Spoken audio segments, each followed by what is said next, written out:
여러분 반갑습니다. 반도체 오빠 천마쌤입니다. 벌써 또 하루가 시작됐어요. 오늘은 여러분 아시다시피 부처님 오신 날이죠. 수요일이고요. 오늘 또 휴일이니까 또 휴일답게 편안하게 또 쉬시고 재미있게 보내시기 바랍니다. 오늘 보니까 절에 가실 분들이 많을 것 같아요. 절에 가면 뭐 점심도 주는 것 같은데 하여튼 기회 되시면은 절에 한번 갔다 오십시오. 인생이 재밌어야 하는데 어떤 분들은 인생이 재미없다고 하더라고요. 그래서 재미없고 그 무료한 인생 한 방에 날리는 방법에 대해서 한번 이야기를 해드릴까 합니다. 인생이 재미없고 무료해지는 이유는 딱 하나예요. 딱 하나다. 그 오늘의 삶이 어제의 삶과 다르지 않기 때문이겠죠. 어제 입던 옷을 오늘도 입고 어제 가던 곳을 오늘도 가고 어제 하던 일을 오늘도 하고 이렇게 되풀이되는 삶이 인생을 아주 무료하게 만드는 것 같습니다. 그래서 인생이 무료하고 재미없다고 느껴진다면은 그 방 안에만 있지 마십시오. 그리고 입던 옷만 입지 마시고 가던 곳만 가지 마세요. 어제와 다른 옷을 한번 입어보고 어제와 다른 길을 한번 통해 가지고 어제와 다른 곳에 가서 새로운 사람을 만나보라는 거야. 새로운 사람을 만나라. 대충 아무거나 사 먹지 말고 맛있는 걸 찾아가지고 사 먹으라는 거죠. 맨날 만나던 사람만 만나지 말고 오래 보고 싶었던 사람을 만나라는 겁니다. 인생은 이 고여 있을수록 더 귀찮고 재미없게 되고요. 이 밖으로 나가 움직일수록 더 신나고 재밌고 된다는 사실을 절대로 잊지 말았으면 좋겠습니다. 아주 의미 있는 그런 내용입니다. 그래서 여러분에게 제가 이야기를 하는 거니까 그냥 편안하게 들어주시기 바랍니다. 그러면 또 삼성의 이야기를 한번 또 전달하도록 하겠습니다. 뭐 새로운 소식들이 좀 많이 있는 것 같아요. 지금 보니까 그 삼성전자가 AI죠. AI 가전의 사업 범위를 기업 간의 거래 B2B라고 하는데 이 B2B 시장으로 넓히고 있습니다. 이를 통해서 AI 가전은 삼성이라는 인식을 더욱더 확장할 수 있다고 회사는 기대를 해요. 삼성은 최근에 비스포크 AI 무풍 시스템 에어컨 인피니트 라인을 그란츠 리버파크 시행사에 DA 치프 라프티원에 공급하는 MOU를 체결했다고 밝혔습니다. 비스포크 AI 무풍 시스템 에어컨 인피니트 라인하고 함께해서 이제 공급하는 냉장고나 식기세척기, 인덕션, 오븐 등 이 빌트인 가전에도 이 스마트싱스 연결을 지원할 방침이라고 해요. 그래서 이를 통해 가지고 입주 가정은 에너지 절감뿐 아니라 이 다양한 편리한 그런 주거 환경을 누릴 수 있다는 게 회사 측의 설명이죠. 이 그란츠 리버파크는 서울시 강동구 성내 5구역 정비 사업을 통해 가지고 조성되고 있는 주상복합단지인데 지상 최고 42층 2개 동에 총 407가구 규모로 건설될 예정이라 하는 거죠. 삼성은 이번 수주를 시작으로 해서 고급 빌라나 그 타운하우스, 시니어타운 등 이 다양한 B2B 시장에 비스포크 AI 무풍 시스템 에어컨 인피니트 라인한 공급을 지속적으로 확대할 방침이라고 합니다. 또 비스포크 AI 콤보하고 비스포크 AI 스팀 그리고 AI 기능이 탑재된 네오 QLED 8K TV 등 AI 가전으로 해가지고 아파트나 오피스텔 등 그 주거 공간뿐 아니라 이 상업과 이 교육시설, 전시장 등 이 B2B죠. 이 B2B 시장 공략에 적극 나설 계획이에요. 지난 9일에 출시된 신제품 2024년형 비스포크 AI 무풍 시스템 에어컨 인피니트 라인은 이 프리미엄 디자인하고 이 고효율 냉방 성능은 물론이고 그 사람의 움직임을 감지하는 레이더 센서가 탑재되어 있습니다. AI 부재 절전 기능은 레이더 센서가 사람의 움직임을 감지해 가지고 이 사용자가 없다고 판단을 하면은 이 절전 운전으로 자동으로 전환이 됩니다. 이 사용자의 부재 패턴을 학습을 해가지고 점차 빠르게 절전 운전으로 전환을 해서 이 불필요한 그런 에너지 소비를 줄여주는 거죠. 이 공간 내 활동량의 변화를 감지해서 냉방의 세기와 풍량을 알아서 조절하는 동작 감지 쾌적 기능도 제공합니다. 이렇게 운동이나 청소 등 활동량이 많을 경우 냉방의 세기를 올리는 식이죠. 그러다 보니까 삼성전자 총괄 그쪽 한국 총괄이죠, 부사장이 이번에 비스포크 AI 무풍 시스템 에어컨 인피니티 라인 공급을 인해 가지고 입주민들이 삼성의 AI를 활용해 가지고 아주 스마트하고 편리한 일상을 즐길 수 있게 됐다고 합니다.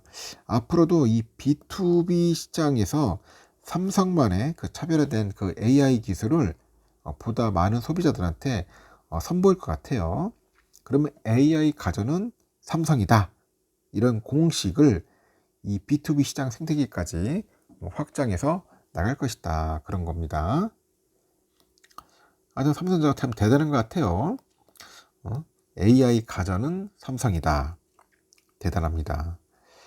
그리고 미국 정부가요, 이 중국산 전기차하고 그 반도체죠, 이 반도체 배터리 등에 그 고율의 관세를 부과한다고 발표를 했습니다.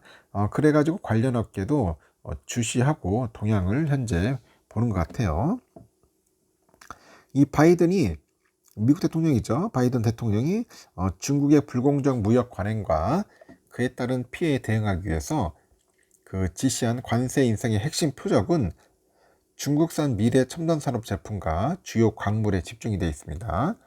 올해 중국산 전기차에 대해서 25%의 그 관세를 100%로 인상을 하는 거야.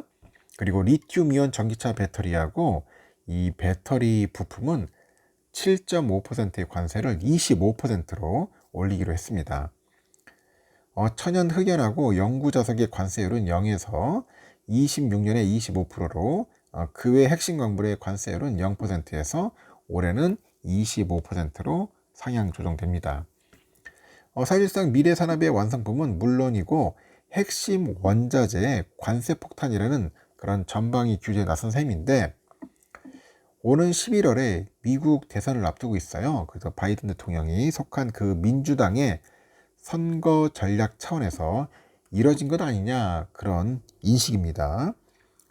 실제 중국산 전기차는 미국 시장에서 승용차, 상용차를 막론하고 거의 판매되지 않아서 이 같은 시각에 힘이 실리는 거죠. 향후 중국산 저가 전기차나 나아가서 이제 중국에서 생산되는 테슬라 전기차의 미국 시장 진입에 대비해가지고 예방적인 성격이 강하다는 분석도 있어요. 테슬라는 상하이의 기가팩토리에서 생산한 모델 3하고 이 모델 Y를 유럽이나 한국으로 수출하는 등 이 중국을 글로벌 생산기지로 전환하는 모습을 보여왔습니다. 다만 이번 고율 관세 조치가 복잡한 글로벌 공급망을 흔들 수 있다는 요인 중에 하나로 꼽히는데, 이 중국의 보복 대응 가능성도 배제할 수 없어요. 향후 국내에 미칠 파장 등을 예의주시하고 있다는 거죠. 이렇게 중국산 전기차에 대해서 100% 관세 부과가 이번 조치의 핵심인 만큼 국내 완성차 업계는 촉각을 곤두세울 수밖에 없겠죠. 당장 광범위하게 얽힌 글로벌 공급망에 어떤 파장을 일으킬지 즉각적으로는 파악하기는 쉽지 않다고 그런 이야기를 합니다. 여기에 완성차 업체를 포함해서 국내 기업들이 일부 사용 중인 중국산 부품이 그 미국의 포괄적인 관세 조치 대상이 될지 여부에도 주목을 하는 거죠. 이 완성차 업계의 관계자는 중국산 전기차에 대한 고율 관세 부과가 우리에게 이득이 될지 아닐지는 세부 그런 사항들을 분석을 해서 분석을 해가지고 뭐 해봐야 알겠죠. 분석을 해봐야 알 수 있을 것 같은데, 현재로서는 그 분석에 시간이 좀 걸릴 것 같다고 합니다. 한국이 단기적으로 그 전기차랑 그 반도체 수출 등에서 이 반사이익을 볼 수 있을 거라는 전망도 있던데, 저가 제품의 덤핑을 앞세운 중국의 그 불공정 그 교역에 고율의 관세가 부과되면은 이전보다도 더 공정한 무역 환경이 조성이 돼가지고 한국산 제품의 가격 경쟁력이 올라갈 수 있기 때문이겠죠. 일단은 우리나라가 중국과 경쟁하고 있는 분야가 적지는 않다고 하는데, 미국이 중국에 부과하는 관세가 거의 3배나 4배씩 높아지면은 아무래도 우리 제품이 팔릴 가능성이 높다고는 합니다. 반면에 장기적으로 한국산 제품 수출에 영향을 끼칠 수 있다는 그런 시각도 있어요. 우리나라는 그 자동차에 들어가는 중국산 부품들이 매우 많아가지고 타격을 입을 수도 있다고 하는 사람도 있어요.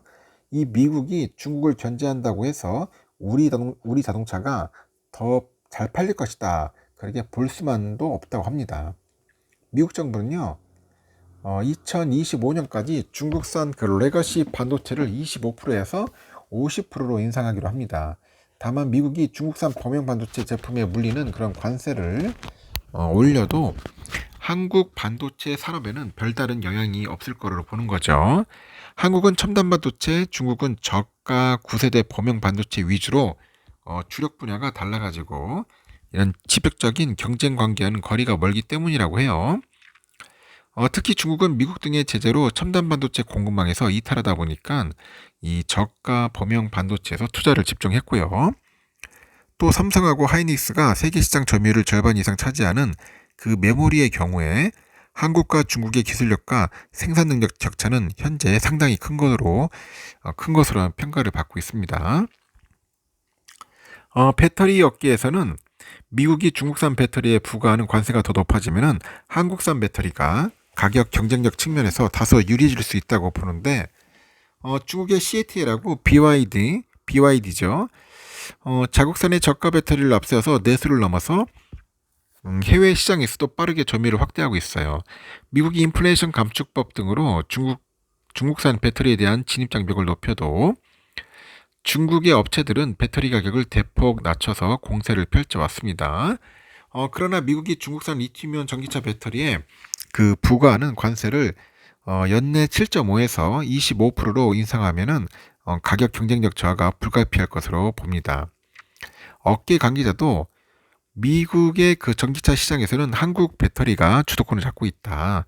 중국산 배터리를 탑재한 전기차 가격이 오르면은 미국 소비자 입장에서 비슷한 가격대면은 중국산보다는 결국은 그 한국산 배터리를 선호할 거라는 거죠.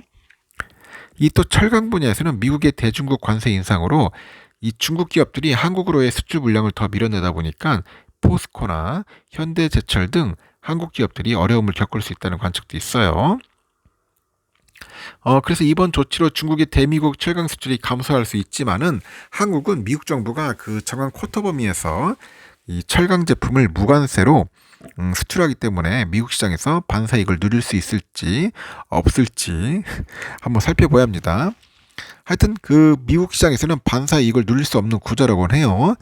현재 한국은 그 대미 철강 수출에서 263만 톤 무관세를 적용받고 있습니다.